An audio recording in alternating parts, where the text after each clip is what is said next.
સાંભળો છો? શું છે યાર, આટલી રાડો ઘરમાં કેમ પાડે છે? ઓલી દિવસથી આટલી રાડો પાડી હતી, બાજુવાળા પાડોશી દોડતા આવ્યા, બંધ થો કે જલપા બેન, ગાંડી જલપા. હા, હું એ કહેતી હતી કે મને XYZ બેંકમાંથી ફોન આવ્યો ને એમને કીધું કે મેમ તમારો નંબર અને તમારો XYZ બેંકનું જે કાર્ડ હોય ATM કાર્ડ એનો મને પાસવર્ડ આપી દો.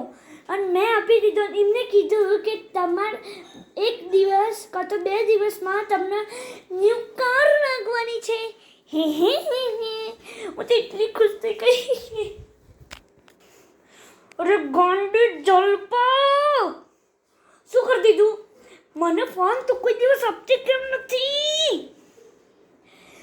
કોઈને પણ બેંકમાંથી ફોન આવે તો મને કહેવાનું હું XYZ બેંકમાં કામ કરું છું, મને ના કહેવાય?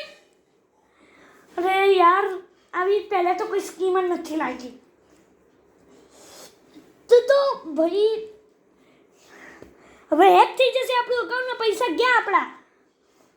હવે શું કરવાનું? મને બોલાવતી ન, ચૂપ. અને હવે તારા ભાઈને જ કહેવું પડશે. તારા ભાઈ એક નંબરનો હેકર જ છે ને. મારા ભાઈને ફોન કરું. મારો ફોન. હેલો, આ ભૈલા. હા, મારું અકાઉન્ટ હેક થઈ જશે, એની પહેલા તું કોઈ કર. તું આવે છે? જલ્દી આય. મારો ભાઈ આવે જ છે. હવે બોલતા ના. મારો ભાઈ બધું કરા. તો તમારે જાણવું છે કે આનો ભાઈ કોણ છે? તો બીજા પાર્ટ માટે રાહ જોવો અને લાઈક, સબસ્ક્રાઈબ અને શેર કરીને રાખો. બાય.